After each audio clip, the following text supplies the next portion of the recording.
word recipe here. I'm not going to teach any cookery class, but I deliberately wanted to use the word recipe here because as educator, we prepare. I mean, the process of the pedagogy is more important. It is not just a product. You have to add more ingredients and you need to present it to your students. Your students are consumers. I mean, the people who taste the kind of things that you prepare in the class. So that is why I deliberately use the word recipe here. So our ingredients, the overview of my presentation today, I'll start with what is flipped classroom and then why we have to use flipped classroom, and then what roles are flipped in a flipped classroom pedagogy, and then finally the recipe. I will show you a big picture of flipped classroom, what things are involved in flipping a classroom, and then finally I'll end with the challenges that we have in a flipped classroom. So what is flipped classroom? When you hear the word flipped classroom, the word flip is more important there. You flip certain roles or you flip certain processes that happen in a regular classroom, in a traditional classroom. But often people are misled by the word flipped classroom. They think that is something new. Flipped classroom is not new. We already have flipped classroom. Even in our traditional classroom, we have flipped certain lessons. Especially in literature classrooms, we ask students to read novels or lengthy works at home, and then in the classroom we discuss the themes and techniques used in the novel. This is also an example for flipped classroom. And flipped classroom is not only about technology. Okay, when you say flipped classroom, it doesn't mean that you use technology. Okay, so that's the one thing you have to remember. And often people think we assign videos as homework for students. We prepare video lectures and we assign it to students. So flipped classroom is not only about watching videos as homework. And it is not about teachers creating their own videos for learners to watch it at home. So teachers need not prepare only videos, or they need not prepare. There are several videos and materials available as OE or open educational resources. So you can make use of them, you can adapt them, and you can design your own lesson. You can design the learning process for your students. So that is more important in a flipped classroom. And then flipped classroom is not about students doing activities in the classroom. Okay, there are more other things involved. But often at the surface level, we see in a flipped classroom students watching videos as homework and doing activities in the classroom. But it is not only about that. So flipped classroom is a form of blended learning. So in a flipped classroom, we blend face-to-face teaching and online teaching. Okay, we blend these two interactions. We mix the face-to-face interaction that happens in a classroom, and at the same time, we also include certain online resources or additional resources to make it rich. So flipped classroom is a form of blended learning. There are several forms of blended learning that you must remember. So this is a definition given by the Flipped Learning Network in 2014. There are certain things that you have to notice in this definition. So flipped learning is a pedagogical approach. Remember, it is a pedagogical approach. It is not a technological approach. So you approach, when you flip a classroom, you view it from pedagogical point of view. So that you have to remember. So it is an educational perspective. So what happens in such an educational perspective? We move direct instruction from group learning space. Group learning space is a classroom where you meet your students. So group learning space, from group learning space to individual learning space. That is when students go home, they study individually. So we move direct instruction. That is the instruction given by the teacher in the classroom. We move this from classroom to home, okay, from group learning space to individual learning space. So this happens in a flipped classroom. So as a result of moving this direct instruction from group learning space to individual learning space, The group learning space, I mean the classroom is transformed into a dynamic, interactive learning environment. So we move teaching from classroom to home. So what can happen in the classroom? We need to do something else. We can have some activities. What sort of activities? We can have some dynamic, interactive activities in the classroom. So students will interact with each other. So you allow students to talk and move around in the classroom. As a result, there happens some interactivity. So the learning can be maximized. Okay, so I'll be reflecting on these concepts a bit elaborately in the later part of my presentation. But according to this definition, you must remember this. So direct instruction is moved from classroom to home. As a result, in the classroom, we do a lot of activities. And in the group learning space, I mean in the classroom, the teacher, that I have used, the word they use here is educator. Educator is not an equivalent word to teacher. It is something above teacher. Okay, so an educator is a professional person in the classroom, an expert. So the educator guides students as they apply concepts and engage creatively in the subject matter. So in a traditional classroom, we only teach concepts. We only help students to remember and understand concepts. But in a flipped classroom, we go beyond that. We help students to apply concepts and engage creatively. We allow them to create some artifacts in the classroom. As a result, the learning gets maximized and the students also learn more from you in the classroom, more from you and from their peers. And you as the educator also learns from the students. So this is the usual picture shared in the internet about flipped classroom. Okay, it is only a surface level picture. Please remember, this does not clearly explain what a flipped classroom is. It only explains the process. So before coming to a classroom, out of the class, that is at their home, students prepare to participate in the classroom activities by watching videos or attending some quizzes. And then in the classroom, students students practice applying concepts with feedback from the teacher. So they do some activity. They maybe they might be, if you are teaching them about the principles of writing essays. So in the classroom, they'll write essays as a group or as pair. So you will give feedback as they do the activity, and then students apply the concepts that they have learned at their home by watching videos. And after the classroom, they also check their understanding.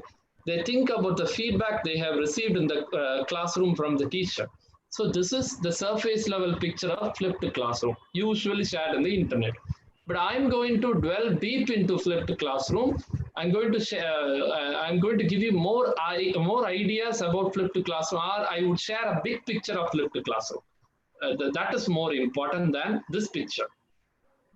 So I want you to watch a video. If you are not able to hear the audio, then I'll explain as the video plays. Are you able to hear the audio? No, sir. Okay. So in the video, they say, usually in the classroom, the teacher speaks, the teacher gives lectures in the classroom and students listen and do their homework at home. But in a flipped classroom, we change everything. Teacher teacher can share videos and activities and other things. So in the classroom, you may not have sufficient time to discuss all those things. So when you flip a classroom, you give video lectures as homework, okay, as homework, or the work that has to be done at home. So students watch videos at home, do activities in the classroom.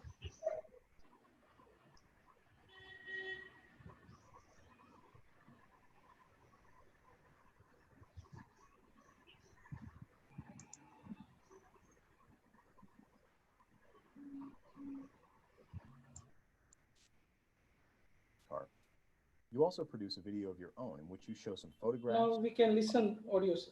And talk about their origins. You want to keep each video interesting, so you keep them under 10 minutes each. To help trigger discussion, you also include some questions that you will be asking students to talk about during the next class session.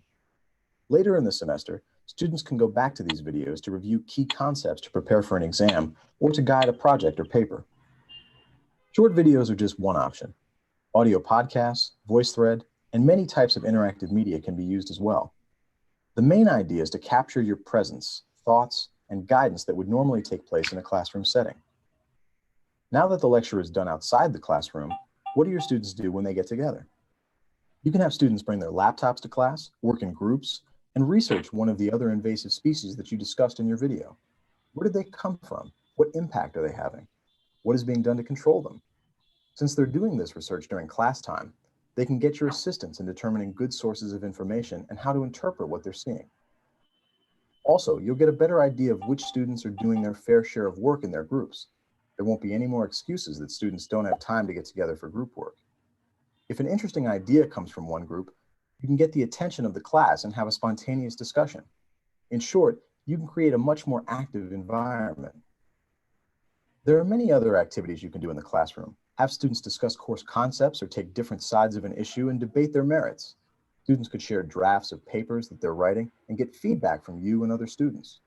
Students can work on difficult problem sets, share solutions, and ask for help when they get stuck. Organize students into groups and have them answer questions about a case study, or they could write and practice a presentation about a topic of your choosing. There are ways of using class time for activities involving any discipline. The important thing is to get students to engage with the content of your course. Flipping your classroom involves some serious thinking about the way you are teaching and the way students learn, so you may want to start with a single topic or week and see how it goes. The results may surprise you. This has been Flipping the Classroom Simply Speaking. To get more information about this topic, visit tlt.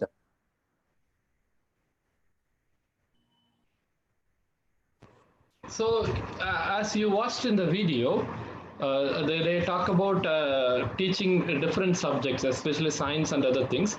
But if we apply this the methodology to English language teaching, it can benefit a lot, both the teacher and the student. I'm going to explain what you watched in the video. Again, in the video, it was only a surface level picture. Okay, we need to go deeper into flipped classroom. So flipped classroom is not only about technology, but also about student engagement, or it is more about student engagement, how you engage students in the classroom and at their home. This is very important in flipped classroom. So there are four important pillars in flipped learning, flipped classroom, FLIP. They can be expanded into flipped environment, flexible environment, learning culture, intentional content, and then professional educator. So these four are very important in a flipped classroom pedagogy. So what is flexible environment?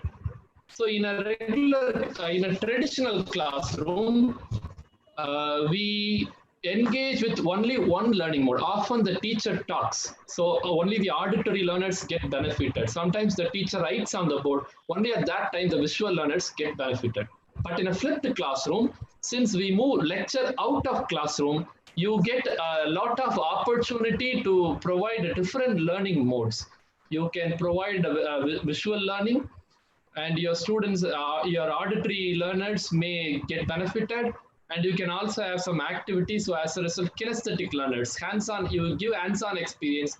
As a result, they get kinesthetic experience. So you address different learning modes in a flipped classroom.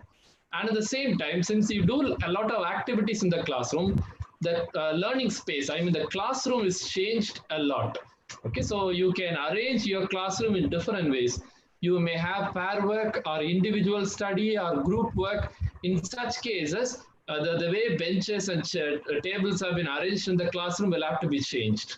Okay, and there won't be any need for one blackboard. Maybe if you have group work, you may need separate blackboards or whiteboards for your students, so they can present whatever they have discussed and prepared on the blackboard or on the whiteboard. And in the same way, the timetable that we have for our college and school will also get changed. Since you are going to do activity, maybe the entire day you will concentrate on one subject. So it has to be flexible. You cannot have a rigid timetable in a flipped classroom. So the timetable has to be flexible.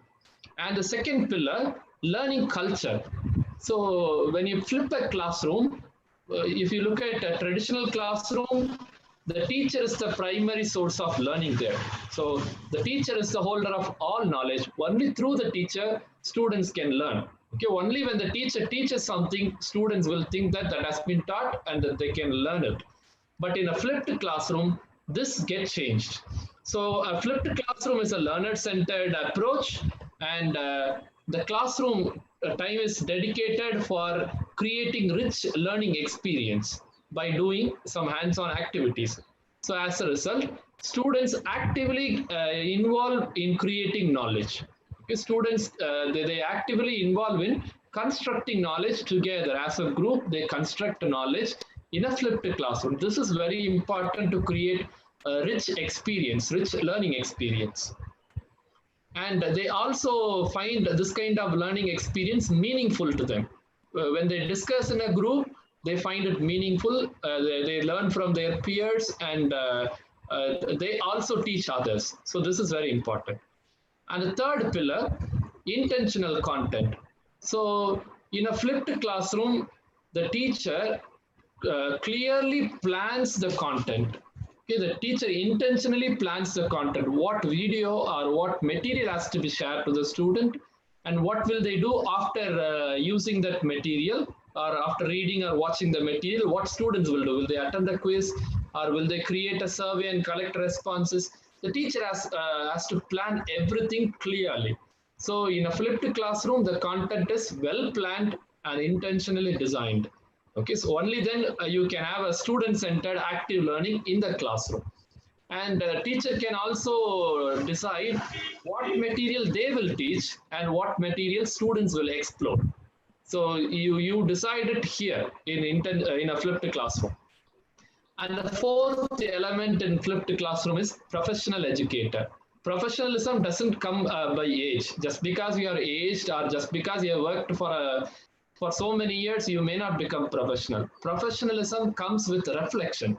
When you reflect on your own practice in the classroom, you become an expert.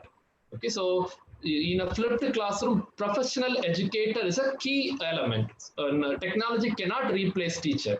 Okay, so professionalism is very important for an educator. So a professional educator systematically develops material and plans activities and systematically observes students and give feedback. Okay, this is the role of a professional educator in a classroom. And in a flipped classroom, the role of the educator will be a less prominent role. The teacher may not be visible in the classroom. If the teacher is not visible in the classroom, I'm not literally meaning that. The teacher is available there, but the teacher's role is less prominent. That means the students are actively engaged in the process, learning process. When the teacher's role becomes less visible, that means the teacher has succeeded in his mission. So the professional educator is a key ingredient in a flipped classroom. And why we have to flip classroom? What are the benefits we have when you flip the classroom? Number one, we encourage deeper learning. When you flip your classroom, you don't lecture in the classroom. The teacher talk time is reduced. Okay, and student talk time is increased in the classroom. As a result, a lot of interactivity will happen. Of course, you will also have a lot of noise in the classroom. Okay, noise is good in the classroom. Often we think a silent classroom is the best classroom. It is not like that. When your students talk with each other and interact, they learn a lot. As a result, you encourage deeper learning in the classroom. They don't just read, memorize what is there in the textbook. And then the second part is, since you're encouraging your students to participate, or since your students take active responsibility for their learning, they take part in the learning process actively. Okay, so they take responsibility for their learning and they become an active participant in the learning process. And when you flip a classroom, you also encourage interaction and peer learning. So students don't have to depend only on you, the teacher. Students can learn from their peers. And students will get more feedback from their peers, from their group mates, and from you. So feedback is more important for learning. when they get a lot of feedback, especially the qualitative feedback. In a traditional classroom, the only kind of feedback students often get is scores. The marks that they get in the examination, they don't get much qualitative feedback in a in a traditional classroom. But in a flipped classroom, when students talk with each other, they may be able to get non-verbal feedback as well as verbal feedback from students and from teachers. So this is very important. And students take responsibility for their own learning. As a result, they develop higher order thinking skills. You must be familiar with Bloom's taxonomy. I'll be explaining it. In Bloom's taxonomy, you have two sets of skills: higher order thinking skill and lower order thinking skill. So Bloom has classified thinking into 6 different categories. The lowest level is remembering, and then understanding, applying, analyzing, evaluating, and creating. Recently, Bloom's taxonomy has become very popular in educational context. So in a traditional classroom, when the teacher gives lecture, students only remember certain facts from the lecture and understand. Only the lower order thinking skill happens in a traditional classroom. Whereas we assign homework in a traditional classroom. So when they go back to their home, they apply the concepts they heard in the classroom, they listen to in the classroom, and they analyze. And evaluating and creating doesn't happen often. Okay, only in the examination hall they create something. So in a traditional classroom, only the lower order thinking skill happens. But when you flip the classroom, the entire process changes as a result. In the classroom, we'll start from the out of the classroom. So out of the classroom, when they listen to video lectures at their home, the lower order thinking skill happens at their home. They remember, understand facts from the videos. So that happens in their home. Whereas the higher order thinking skill can be developed in the classroom when they do some hands-on experience, where they apply concepts that they listen to the video, and they can analyze as a team in the classroom. They can create some artifacts in the classroom. So higher order thinking skill can be groomed and nurtured in the classroom when you flip your classes. And there are several things that changes in the flipped classroom. The role of teacher also changes. In a traditional classroom, often the teacher would stand nearer to the blackboard and would give lectures. Okay, so the teacher plays the role of the sage on the stage. Whereas in a flipped classroom, there is no need for standing near to the blackboard always. So the teacher can move around. The teacher can sit with one group of students and talk to them and give feedback or observe those students. And the teacher can go to the next team and observe them. So the teacher's role will change in a flipped classroom as guide on this side. So the teacher moves to the side of students and guide them. And students' role also changes in the classroom, in a flipped classroom. In a traditional classroom, students are passive recipient of knowledge. Students have to be silent during the lecture, and they have to look at only the teacher and the blackboard, and they have to take notes. So they are passive. Whereas in a flipped classroom, students become active constructors of knowledge. Together, they create knowledge. All of them will know certain things. So they will share whatever they know, and together they create knowledge. So they become active constructors in a flipped classroom. So this picture I already showed you. Please remember this. This is only a surface level understanding of flipped classroom. Now we are going to get deeper into flipped classroom. I'm going to explain the big picture of flipped classroom. So this is the big picture of flipped classroom. I have adapted this idea from Dr. Jackie Gerstein. In a research article, she has explained this big picture of flipped classroom. So in a big picture of flipped classroom, of course, again, here you have some activities out of the classroom and the remaining activities that happen in the classroom. I have mentioned those things there. There are 4 stages in a flipped classroom. Students, from the point of view of students. So students first experience and then they understand the concept. They reflect on the concept in the third stage. And at the fourth level, at the final level, they demonstrate what they have learned or they demonstrate what they have understood. So I repeat again, students first experience a concept in society or in their classroom, and then they try to understand the concept by watching videos or reading materials, and then they reflect by discussing in a forum or group chat or taking a quiz or preparing a reflective podcast. Finally, they demonstrate their knowledge. But in a traditional classroom, a demonstration can happen only in the examination. Okay, only in the examination they demonstrate their knowledge. But in a flipped classroom, there are several other ways of demonstrating knowledge that can be accommodated here. So that's a specialty of flipped classroom. So I'll explain the stages one by one. So we'll move on to the first level. So in the first level of flipped classroom, students experience. So this is our ultimate aim in the first stage.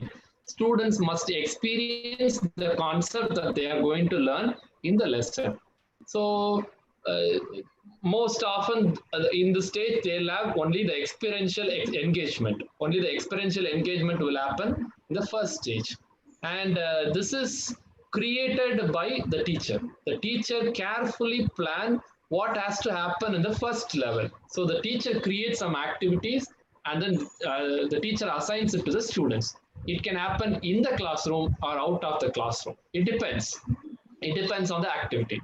So some examples of the activities that you can do in the first level is you can assign some games. So students will play some games and they'll experience a concept. Or you can have some simulation, especially in the science classes, simulations will help a lot.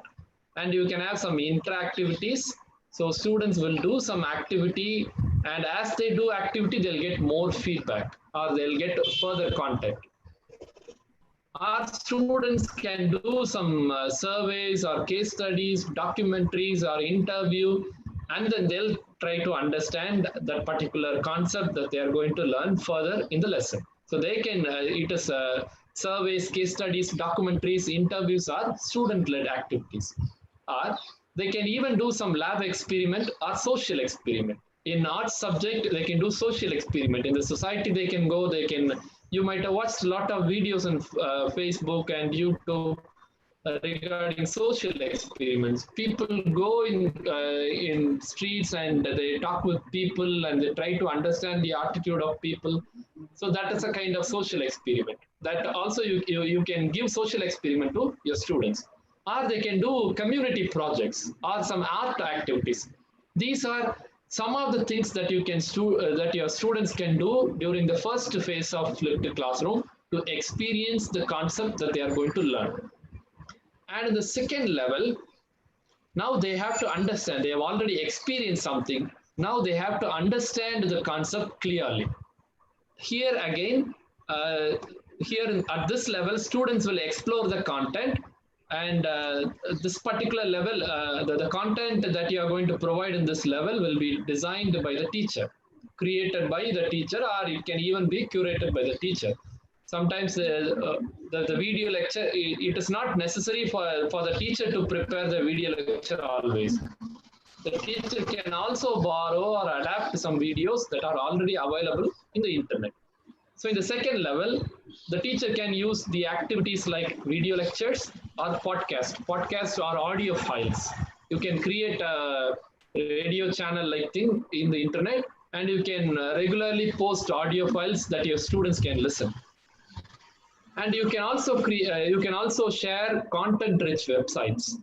Okay, so say for example, if they are learning something related to science, you can share some pages from a National Geographic Channel's website or the NASA's website. You can share such websites. So content-rich website. In websites, you'll have videos, pictures, text, or sometimes even the 3D images will be there in a website. So such websites have to be shared with your students so they explore the content there.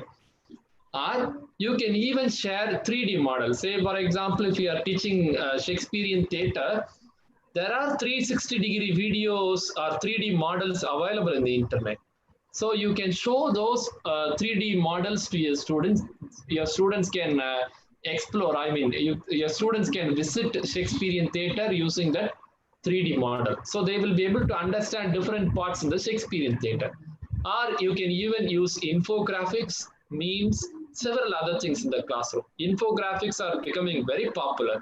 It is a blend of information plus graphics. Okay, you will have pictures as well as text to explain difficult data. So that is infographics. Or you can even share e-books to your students. So your students will explore these kinds of contents in the second phase of flipped classroom to understand the concept. I just want to emphasize here, this level will also be created and designed by the teacher. It often happens outside the classroom. So your students need not watch video lectures in the classroom. They will watch outside the classroom. All of them have got smartphones.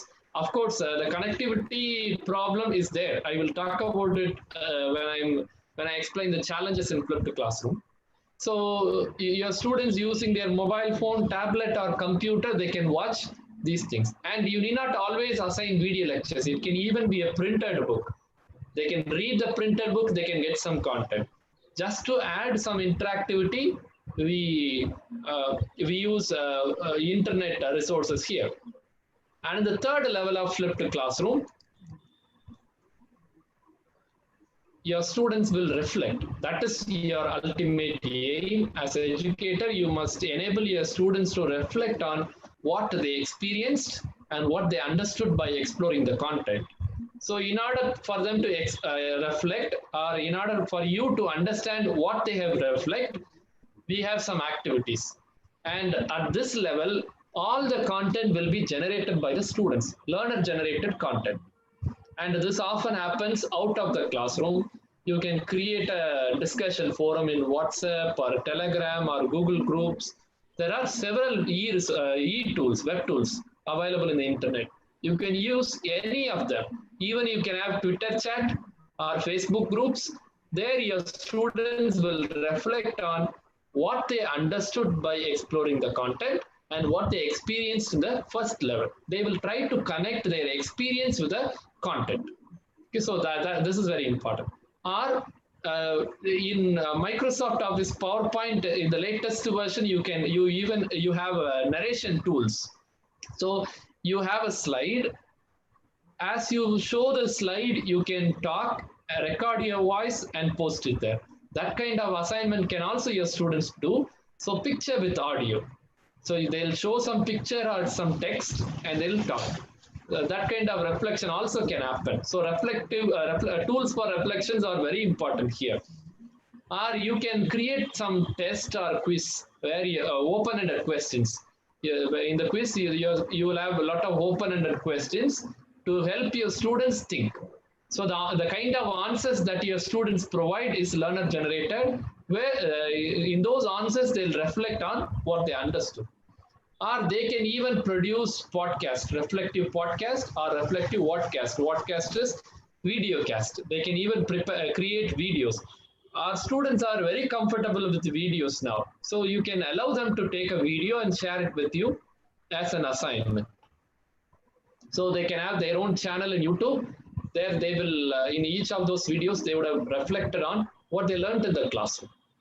And finally, they can blog or they can microblog. Microblogging is short, it is a collection of short text. For example, you can have Twitter or you can have Facebook posts where your students will reflect in brief format. They'll post very brief descriptions of what they have learned in the classroom. So you can allow them to blog or microblog. So these reflective tools, these tools for reflection will help them to go further in the learning process. After reflecting, they will move on to the fourth level, demonstrating. The fourth level is demonstrating. Again, this is also learner generated, and it can happen only in the classroom, because when they demonstrate their knowledge, they share their knowledge with their classmates. They need an immediate audience, okay, the live audience. They need people in front of them to listen and to give feedback. So this is very important. So now we have come to the shared learning space, that is classroom. So in a classroom, they can make presentation. It could be a group presentation or individual presentation, or you can have panel discussion. So you may have four different groups in your classroom who have explored on four different themes, and you can choose one person from each team and you can form a panel, and the panel will discuss what they have learned in due course of time. So you can have a panel discussion, or you can even demonstrate.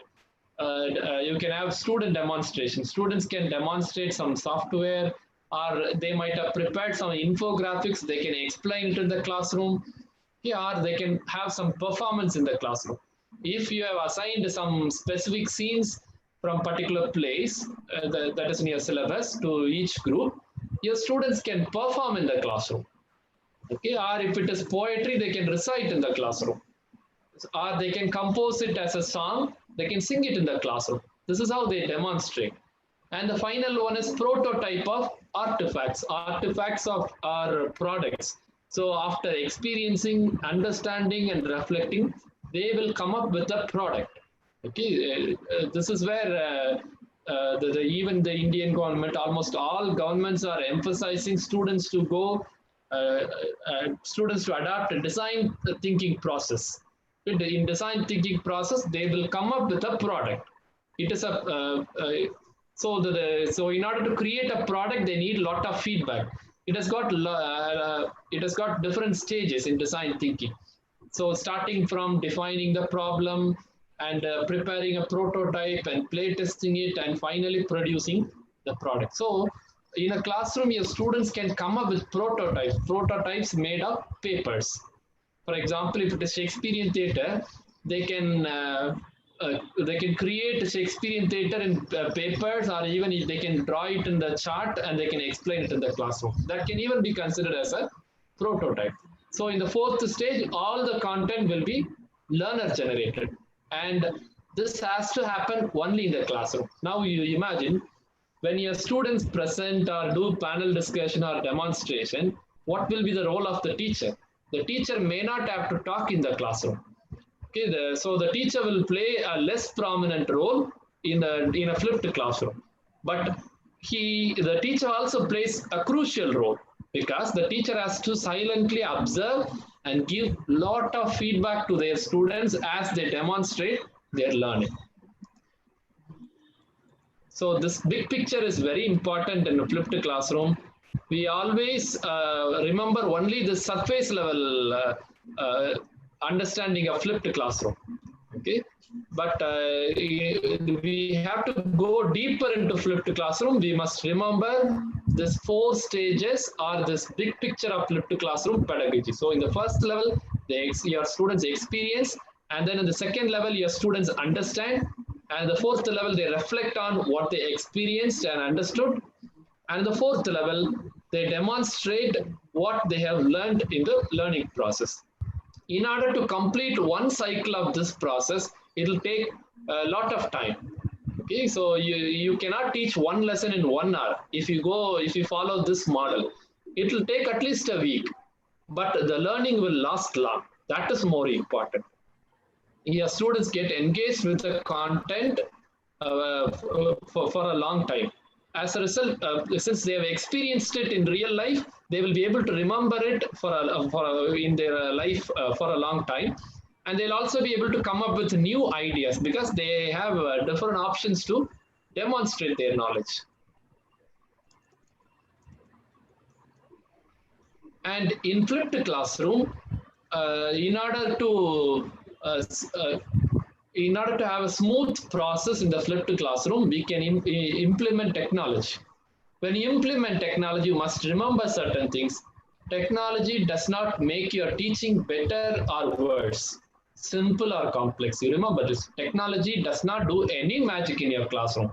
It is the teacher who does the magic in the classroom. So technology can, as the magic wand works in the hands of a magician, technology can work only in the hands of professional educator. So when you use technology, use it in a meaningful way. Okay, so when you use technology, it changes everything in your classroom. Say, for example, if you allow your students to use mobile phone in the classroom for some learning activity, they may not always look at you. Okay, so you will have doubts whether your students are paying attention to you or not. Okay, so such things can happen in the classroom.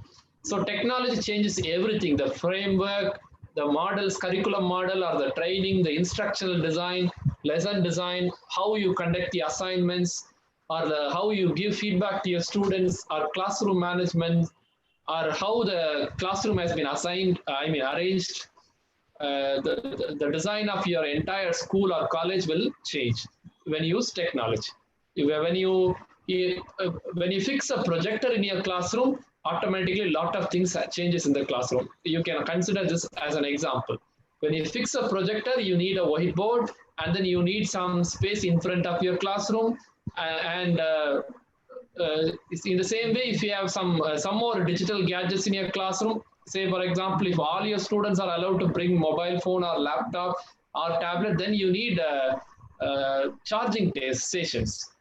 You also need to have some policies when they can charge their mobile phone or their devices. So such thing will also happen when you use technology in the classroom. And in the 21st century, this is by Alvin Toffler. He says the illiterate of the 21st century will not be those who cannot read and write. So this is not literacy in the 21st century. Reading, writing, and arithmetics are not the only literacy skills in the 21st century. In the 21st century, the literacy is those, if you will consider a person illiterate, if they cannot learn, unlearn, or relearn.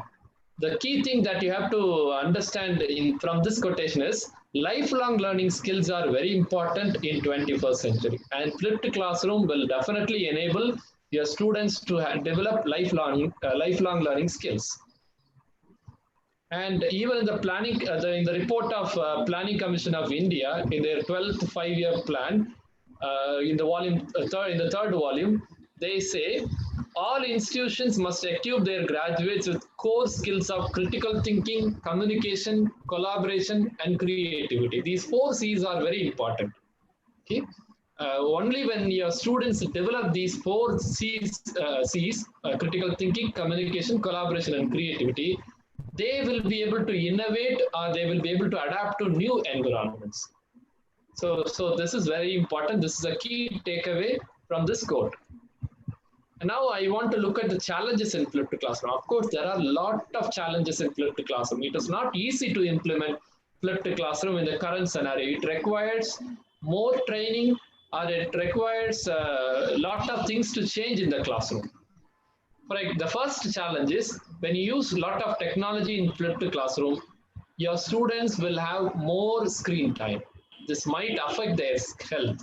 So you need some more training or some more policies, like when they can use their phones and when they can use their books. You need to have some policies like that. Otherwise, it might affect their screen time. So this is one of the biggest challenges in flipped classroom pedagogy. And more homework. Of course, we move homework and activities into the classroom in flipped classroom, but the kind of materials that we assign them for watching at home will become a homework now. If one teacher assigns, say for example, in a college, in a semester, at least 4 or 5 subjects a student will have in a semester. If each teacher assigns such video every day, then the workload will increase. Then we need to have a different plan in the timetable of our college, or how our students study a paper in a semester. So the load of homework is a challenge in flipped classroom. And the next one is digital divide. Though we have 5G and more developed internet technology in every country, even in India, we cannot deny that digital divide still exists. Students may not have proper internet connectivity in certain parts of the country. So that is a challenge. because if you assign a video lecture, student may not have device, or the device may not support the activities that you assign them, or they may not have internet connectivity in their home. So these are some of the challenges in flipped classroom. And again, if you create as educator, if you create videos in an unimaginative way, if it is not in a creative way, if it is not in an innovative way, when students watch videos, again, they will become passive learners. So I would suggest when you prepare video contents, try to keep it to 2 minutes or 1 minute, 1 minute or even three, not beyond 3 minutes. Okay, your video should not go beyond 3 minutes. Break a big concept into different parts, and you can explain in each of those videos for 3 minutes. You can explain only one idea, and then in the next video you can develop that idea further. So that would help a lot. And after watching every video, students can do some activity, so that will make them active. And the last part is demand for contents and commercialization. It is true that not all teachers are equipped to develop e-contents in India. Even video contents, though we have mobile phone and free video recording softwares and free video editing softwares, we are all not skilled to develop interactive video contents. As a result, there are several commercial companies who are preparing video contents for teachers, and they sell it. So commercialization can happen because of the demand for video contents. So commercialization can happen because of the demand for video contents in the classroom, in a flipped classroom. So these are some of the challenges that we have to overcome. And as I told you earlier, flipped classroom requires a lot of training. You cannot implement it just in one day. It requires more energy from the teacher. Okay, so we need to remember all these things. So in today's presentation, I started with what is flipped classroom, and then I explained why we have to flip the classroom. I also suggested how the different roles are getting flipped in a flipped classroom pedagogy. And then I finally elaborated on the big picture of flipped classroom. I ended with the challenges that are in flipped classroom.